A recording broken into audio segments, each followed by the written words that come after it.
Some time has passed and the game got further in development.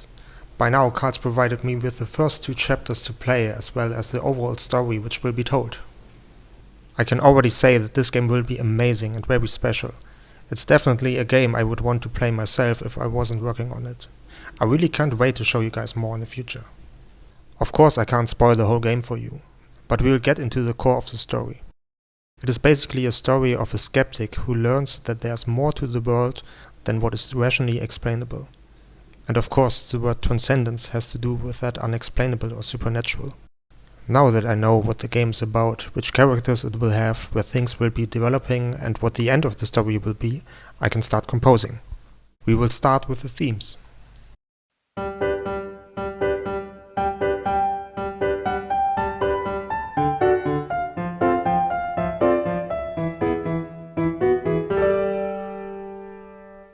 Themes are recognizable musical elements which are representing people, objects or ideas in the story.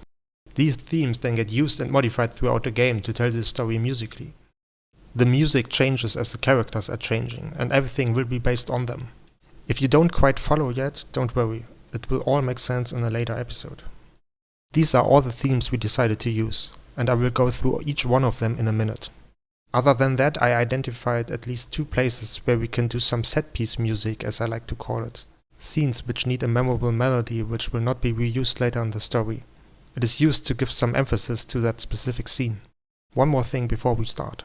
It may very well be that the themes will never be heard in their original version in the game, but instead be played with different harmony throughout. And I also reserve the right to adjust our themes later during development in case I discover a better version of it. Alright, now let's dive in. The game is about ancient Egyptian mythology, so the main theme has to be in the Middle Eastern vibe. Here's what I came up with. I always start with the piano version, but you will hear all the themes with sounds at the end of the episode.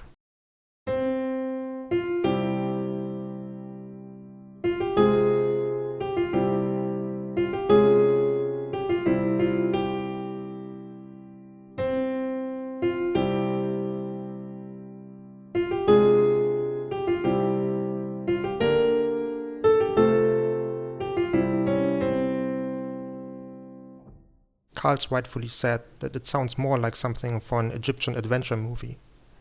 It's lacking the otherworldly vibe which we need for this game. So in the end we decided to repurpose the first demo piece that I had sent to Carls because it worked quite well and checked all the boxes. Here it is again on the piano.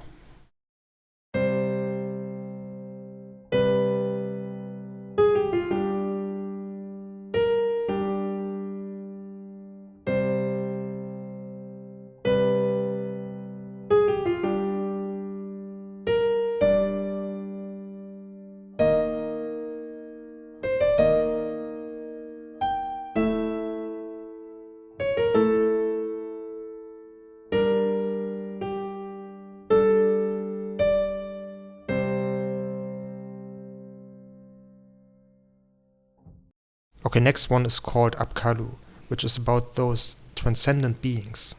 Here's the first version I came up with.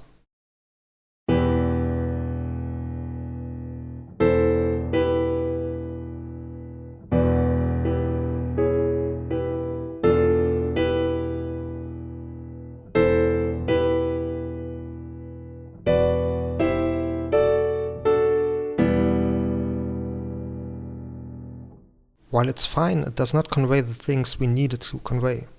I went into a quasi-religious direction with it. But when talking to Carls and showing it to him, we decided that we need something different, something more unknown, something which is beyond human understanding, something reverent. And this is what I came up with after that.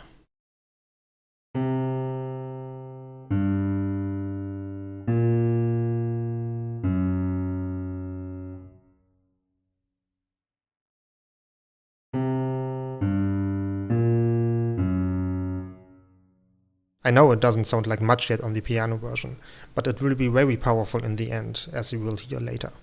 The next one is about one of the main characters in the game.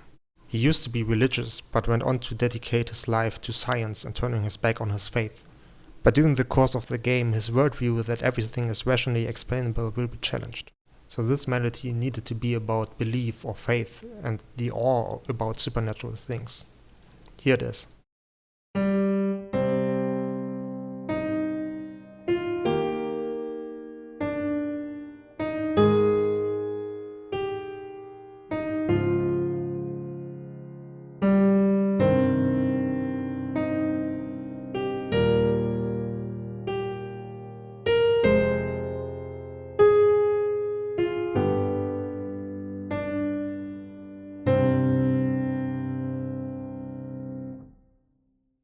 Next up we have the antagonists. In this story, Soviet soldiers will take that part. Remember that this game takes place in the 70s during the Cold War, so what we need is something militaristic and evil. Here's the first version.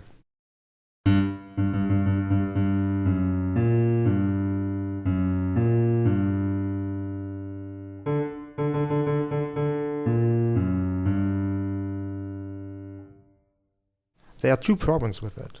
For one, it sounds very similar to the Imperial March and also doesn't convey that Russian villain feeling, but rather generic villain in some way. So here's the next version.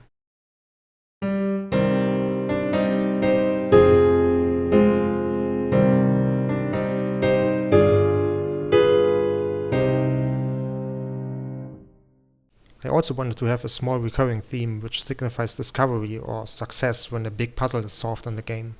I decided to make it very flexible, so it basically is just this. And these are different versions of it.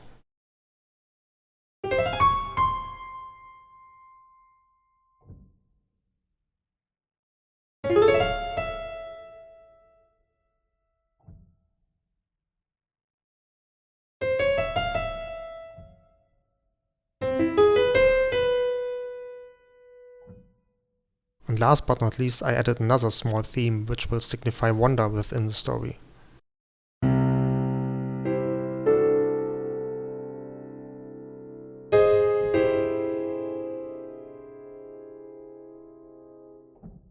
So, these are all the themes we got. Now we need sounds. Carls and I decided to let the supernatural parts in the story be defined by synthetic sounds, similar to the ones we know from Blade Runner or Dune. It is important to achieve a special transcendental atmosphere in the game and to distance itself from usual classic adventure games.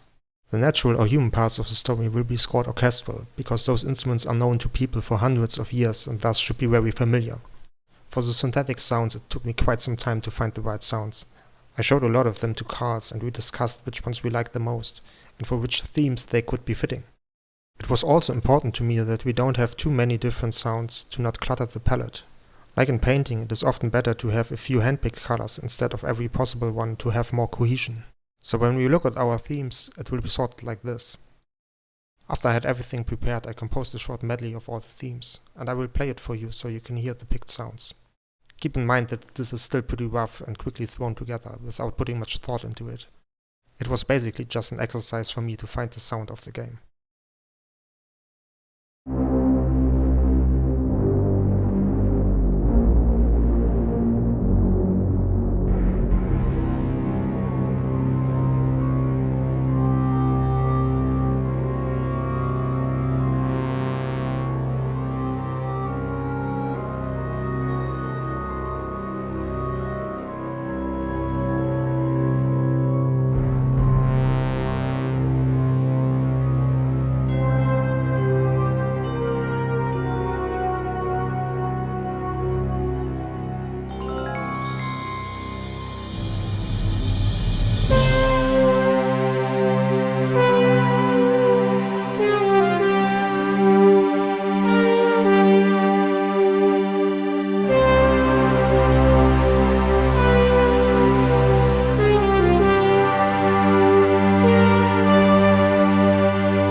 So, this is it. In the next episode I will show you the actual game. We will look at the first chapter, bit by bit, and we will compose the music to it. See you then.